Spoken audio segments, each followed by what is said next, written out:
about upgrades and really the whole of gameplay for Command & Conquer 4, we knew we wanted to do something a little bit different, but also very interesting and that fit into the gameplay of Command & Conquer 4. You know, now Tiberium's a controlled resource.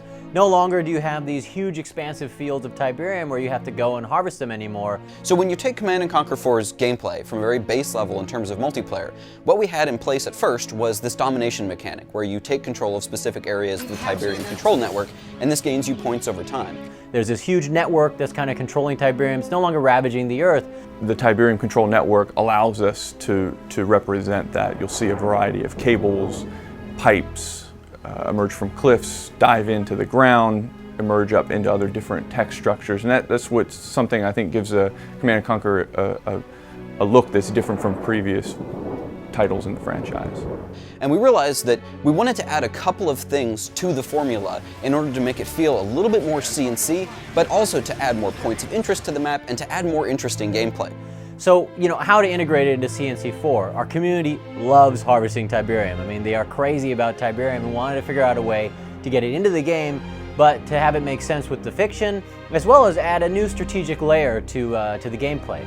So we took this idea of having a high level of mobility in terms of, and action in terms of the gameplay, and we thought, how can we absolutely double down on this, but also give fans some of what they want in terms of the Tiberium harvesting mechanic? One of the most interesting visual challenges I feel we had was to represent kind of an unprecedented event in the Command & Conquer universe, and that is the fact that humanity has gotten a leg up on Tiberium.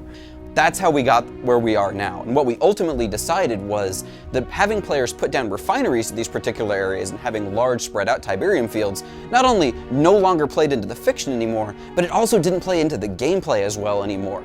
So what we did is we have this crystal capture mechanic where these Tiberium crystals are regularly deposited into 4 different zones on the map, and then you can go and capture those crystals with one of your vehicles and move it back to your deploy zone or one of the auxiliary deploy zones that you can capture. We created a number of different concepts, played with a bunch of different looks until we settled upon one that we felt was going to be visually recognizable to the player. So we settled upon the idea of it being a large crystal shard with a mechanical ring around it. Another thing that we wanted to do was really bring back blue Tiberium and make it very interesting. So you'll also find blue Tiberium crystals, which give you twice as many upgrade points in more contested parts of the map where you're going to see a lot more combat occurring. Same general principle, it's very high volatility Tiberium that's spit out from the network and then needs to be collected or else it's going to continue accumulating at the surface. So you can use them to your benefit, you can use them to your enemy's dismay, but it's a really cool way to get Tiberium integrated into the game. You know, it's very fast, you're trying to capture these control nodes, you're trying to keep the enemy at bay, but at the same time you gotta go out, have these units, you know, risk themselves, go grab these Tiberium crystals, but then everybody on your team obviously benefits by being able to get those upgrade points. Tier 2 technology is now available. Again, because they're so volatile, it's exactly why destroying these things is going to spawn one of the ion storms that you've seen in previous games and do a significant amount of damage. But it's really a lot of fun, and it's cool when you think, okay, I got my enemy on the ropes, I'm about to grab his crystal, and boom, he detonates that thing, and everybody's dead. So, detonate at your own risk.